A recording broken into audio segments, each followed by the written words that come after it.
beleza? E olha eu aí de novo com mais um vídeo para vocês. Dessa vez a gente vai falar aí sobre ACID.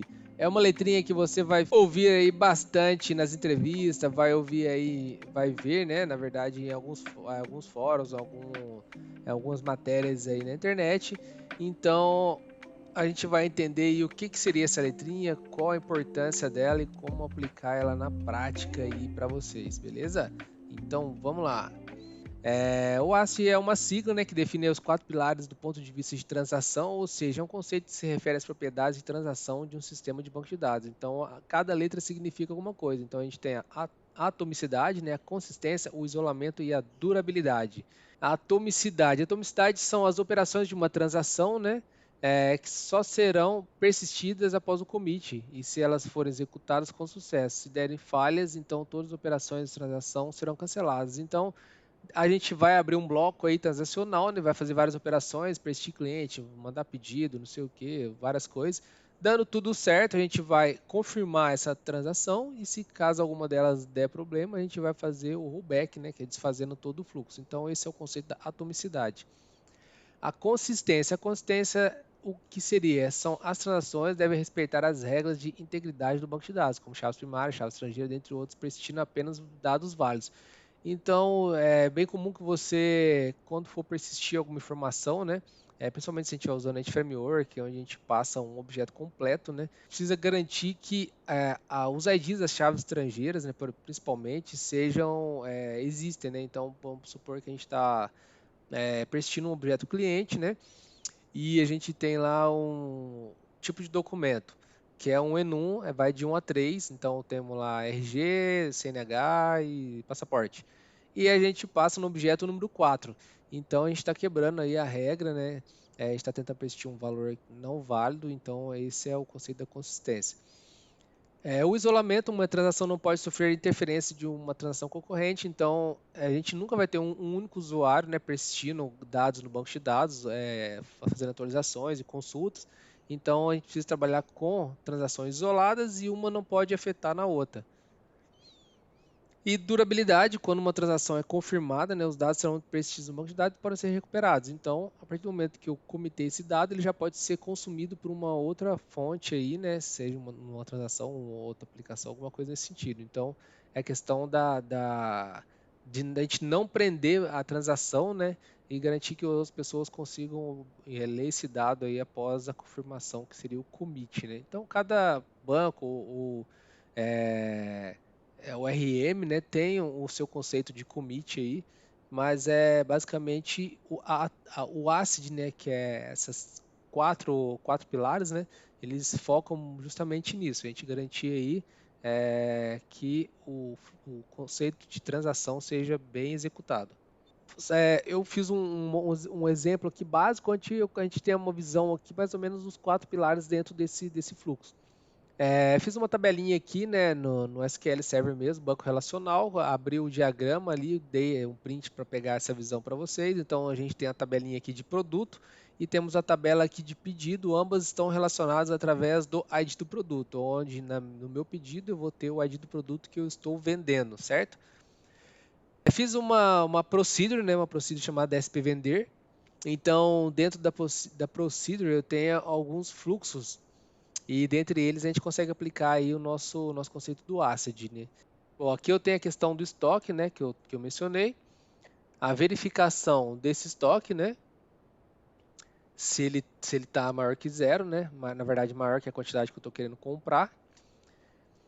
Feita essa validação de estoque, e aí agora eu entro no bloco transacional. Então eu tenho aqui um big try, né, que é para validar erros, né, e na sequência a minha transação. Então aqui eu já consigo aplicar aí o meu conceito de isolamento, que garante que o estado intermediário de uma transação seja visível para outras transações. Então assim, eu abro essa transação e pode ser que em algum outro momento alguém tenha aberto outra transação, o SQL faz o controle dessas transações para que uma não interfere na outra, certo? Então a gente está falando desse bloco aqui. Aqui eu estou fazendo uma atualização, né? Como eu entrei no bloco transacional, eu vou fazer a atualização da quantidade do meu produto. Se eu tenho 5, estou comprando 2, eu vou setar aqui agora o 3, certo? Dando sequência, eu tenho aqui agora a parte da consistência, que garante que os dados de banco de dados estejam em um estado consistente. Então, eu estou garantindo que o próximo ID que eu estou inserindo não vai conflitar com o ID que já é existente. Então, eu estou pegando aqui o máximo, né? E incrementando mais um, no caso aqui embaixo. O próximo passo seria inserir na estrutura de pedido. Então, eu estou inserindo aqui em pedido, né? O meu ID que foi gerado, o próximo, né? O ID do produto e a quantidade que eu estou, no caso, comprando. O próximo passo seria comitar essa transação. Deu tudo certo dentro desse bloco, eu vou fazer a questão da durabilidade, né? Que é garantir que após o commit alguém já consiga consultar esse dado. Fechou meu bloco do try catch, né? Que é a questão da captura de erro. Eu tenho também aqui, eu só não coloquei junto com o commit para ficar separadinho, mas está relacionado aqui. Atomicidade, que é garantir que o fluxo esteja íntegro. Funcionou tudo, commitou, garantir a atomicidade. Deu erro, rollback, garantir a atomicidade também, que eu desfiz tudo que eu havia iniciado dentro do bloco de transação. Então, com isso, a gente conseguiu aí validar a nossa procedure com os 4 pilares aí do ACID, né? Isso no SQL Server, agora também tem um exemplo aqui no C Sharp. Então, do lado esquerdo aqui, temos um bloco aqui que é bastante comum, principalmente para quem usa Dapper, né? Então, a gente abre aqui um Transaction Scope, faz todas as operações que tem para fazer aqui dentro. Então, eu posso abrir uma conexão, eu posso fazer insert, update, delete, e no final eu vou dar um complete nesse escopo. Esse escopo eu posso definir o tipo de isolação que eu posso aplicar nele. Então, tem vários tipos de isolação. Tem o CAUS, o read commit, o read uncommit, serializable, entre outros. Então, cada um fala de um tipo de ação dentro da transação. Então, por exemplo, read committed, dados voláteis não podem ser lidos durante a transação, mas podem ser modificados. Então, se eu colocar a minha isolação como read committed, outras transações não podem ler o dado da mesma tabela que eu estou persistindo, mas podem modificar. A read uncommitted, dados voláteis podem ser lidos e modificados durante a transação. Então, assim, na hora que eu estou gravando e lendo, outras transações podem ler e gravar na mesma tabela. Então, cada um aqui define um tipo que você vai trabalhar. Então, você precisa ver qual tabela você está trabalhando e ver qual tipo de isolação você vai aplicar. No C Sharp, já usando o ODO mais antigo, né? Você também consegue fazer esse tipo de controle. Então, quando você abre uma conexão, né? Por exemplo, tipo SQL Connection, eu estou fazendo aqui a abertura da conexão. Estou abrindo aqui um SQL Transaction, né? Que aí é a nossa, para a gente garantir a transação. E a gente começa a fazer as operações, insert, e depois a gente faz aqui o commit. O controle do erro está feito num bloco de try catch.